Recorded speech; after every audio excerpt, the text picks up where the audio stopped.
Good morning.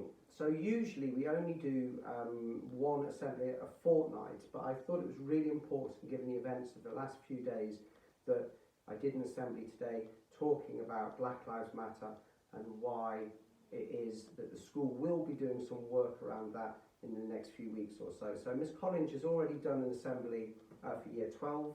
The English department are putting together resources so that we can really think about the power of language in terms of how race is looked at in society, and the heads of year are putting together some resources for your PSHE sessions to make sure that you're thinking about all the events that have happened over the last few days. Now it's important, it's difficult actually, I think, for a head teacher to get it right. If you've been protesting over the last few days, then please of course make sure you follow the rules of law. Please make sure that you're adhering to social distancing in this pandemic. But of course, it's also really important that we recognise that your right to protest is a fundamental, democratic right, and this is an incredibly powerful and important subject. And so I've been thinking all weekend, in fact, Bergin and I have been talking about little else this weekend, about how it is that we would talk about the importance of this, what feels like a catalyst, like a real change in society, and how we make sure that this continues to be a changing society rather than just something that happens kind of over a 2 or 3 week period and then is forgotten about. And I kind of got these three pictures, and these are the three main pictures really that are in our house. And I was thinking, so why is it important that we make sure that we look at this, but also make sure that we think about it's not something that just happens for a few weeks and then is forgotten. And so you've got here Billie Holiday, who is one of the great jazz artists of the 20th century.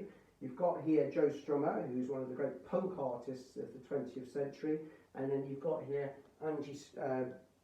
Angela Davis, who was a part of the Black Panther movement, is a great academic talking about race and gender and ethnicity and education, all those things. In fact, she's the only one of these three who is still alive. And I was kind of thinking, so they're in our house, they must mean something to us, but I think they're also really important in terms of why these things have happened over the last few days and how we must carry on. So Billie Holiday is probably best known for the song Strange Fruit, which is a poem actually originally about the lynching of black people in the southern states of America. And you feel like it's a piece of history when you listen to the song. Southern trees bear strange fruit, blood on the leaves and blood on the roots. It feels like something that happened in the midst of time, a long, long time ago. But actually, she sang that song to recognise the violence towards black people in America. And it's as pertinent today, now, of course, as it was 60, 70 years ago when it was written. And I think that's, you kind of feel like, okay, lynchings don't happen anymore, something good must have changed, but actually, has so much changed, is so much different. And then I was kind of thinking of Joe Strummer. So Joe Strummer's a bit of a hero of mine, and I think it's important that, we're not talking about, this is a black person's issue. You can't be neutral when something is wrong. You have to take a stance if you think something is wrong.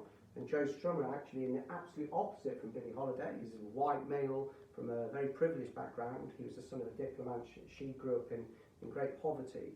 But he, as a lead singer of this band The Clash in the punk movement of the 70s and 80s, he made, as a great advocate for civil rights, a great advocate against racism. And he kind of said, if you accept anything that's substandard, you will never build anything better. And I think it's fair to say that if you talk to black communities, they still feel that they are experiencing a substandard service, that they are being treated in a substandard way. Now, Angela Davis, who is an incredibly iconic figure in the Black Power movement in America, she was a member of the Black Panthers. She's become one of the most respected academics in America, looking at education and ethnicity and race and ethnicity. She said, I'm no longer accepting the things I cannot change. I am changing the things I cannot accept. I'm no longer accepting the things I cannot change. I'm changing the things I cannot accept. And that is such a powerful statement. But she said that 50 years ago. And again, I would argue that people are still feeling that they could say exactly the same thing today. And that is why I think that this has had such resonance with people over the last couple of weeks or so, that people are sick of these great iconic figures saying, this must change, I'm doing this is the situation, but yet nothing has changed.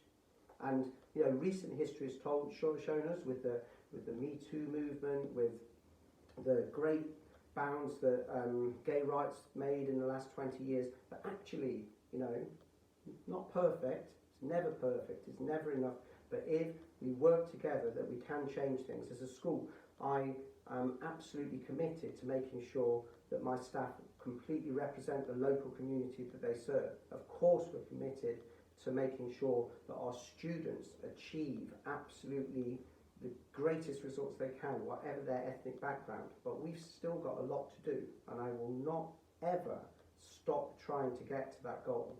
And we all have to make that sort of commitment, whether we are black or white. We all have to say that this is not good enough. What has happened in the past is not good enough, and what we are doing will make a difference. So that's why I wanted to do this assembly.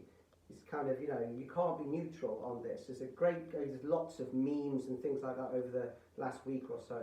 The best one I've seen is the idea of a person who's broken their leg and someone standing next to them saying, saying to somebody else, can you go and get help? And the other person says, oh, what about my leg?